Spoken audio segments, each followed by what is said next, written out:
Kasunduan ng Biyak na Bato. Sa simula ng 1897, mataas na ang kumpiyansa ng mga Pilipino, malapit na ang pagtatagumpay laban sa Espanya. Ngunit ang pag-aagawan sa kapangyarihan ni Bonifacio at Aguinaldo ay naging nakapipinsalang abala sa pakikipaglaban. Sinunggaban bilang pagkakataon ng mga Kastila ang suliraning ito ng katipunan at nagbunsod ng isang malaking kontra-opensiba. Fuego!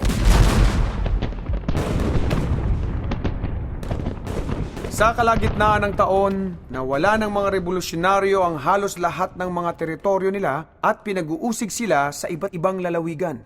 Sa wakas, nagkatipon-tipon sila sa paligid ng Nayong Biyak na Bato sa hilaga ng Kabisera. Naparalisa ang pagtugis.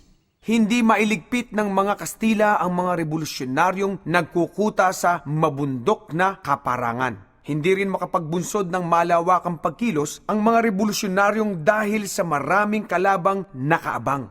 At dahil hindi makasulong ang sinuman upang may maitanghal na panalo, bumaling sa isang lumang taktika ang mga Kastila, ang amnestiya. Kahit marami ang matindi ang pagtutol, tinanggap ni Aguinaldo ang amnestiya matapos mabayaran ng malaking halaga para sa kanya at kanyang mga kasama. Nilagdaan ang kasunduan sa Biyak na Bato noong 18 ng Nobyembre, 1897. Pagkaraan, nadistiero sa Hong Kong si Aguinaldo at isang pangkat ng mga alagad niya. Marahil ang komentaryo ng dakilang utak ng katipunang si Apolinario Mabini na sinabi niya lamang matapos ang ilang dekada ang pinakatumpak na pagturing sa ginawa ng kanyang mga kasama. Ginawang maginhawa ng kasunduan ng Biyak na Bato ang pag-urong at pagkalas ng mga pinuno ng revolusyon. Ang sagupaan sa Manila Bay.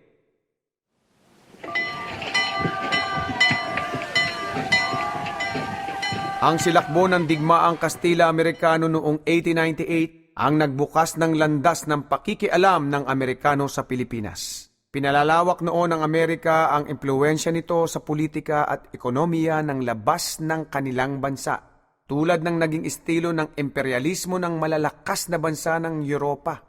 Ang paglaban sa Espanya ang kinailangang dahilan ng Amerika upang isali sa usapan ang mga teritoryo ng Kastila tulad ng Pilipinas. Noong 1 ng Mayo 1898, isang mapangahas na hukbong Amerikanong pandagat ang pumasok sa Manila Bay na gumulat sa Armadang Kastila.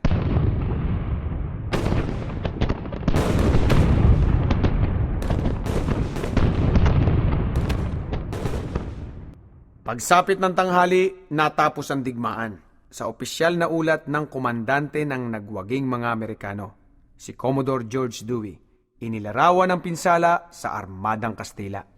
Hindi ko nakuha ang kompletong bilang ng mga nasawi at nasugatang mga kaaway, ngunit maniwalang malaki ang nawala sa kanila. Masaya kong inuulat na ang pinsalang naidulot sa kanilang hukbo sa ilalim ng aking pamamahala ay di matatawaran. Proklamasyon ng Kalayaan mula sa Espanya.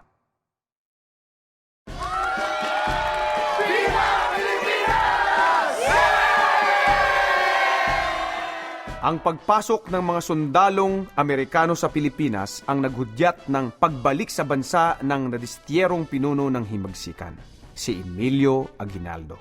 Habang wala si Aguinaldo, nanumbalik na ang lakas ng himagsikan. Nagkaroon ng maraming sentro ng pamunuan sa iba't ibang larangan ng digmaan sa buong bansa.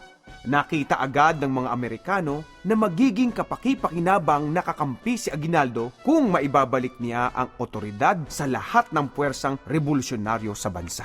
Bumalik siya noong 19 ng Mayo 1898, lula ng isang barkong pandigma ng Amerikano. Di nagtagal, pinamunuan na ng mga puwersang revolusyonaryo ang maraming bahagi ng bansa. Lipos ng kagalakan sa tila panghabang buhay ng tagumpay.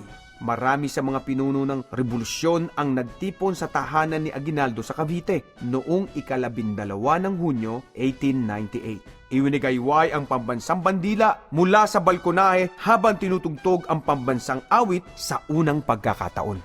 Iprinoklama nila ang kalayaan ng Pilipinas mula sa pananakop ng Kastila.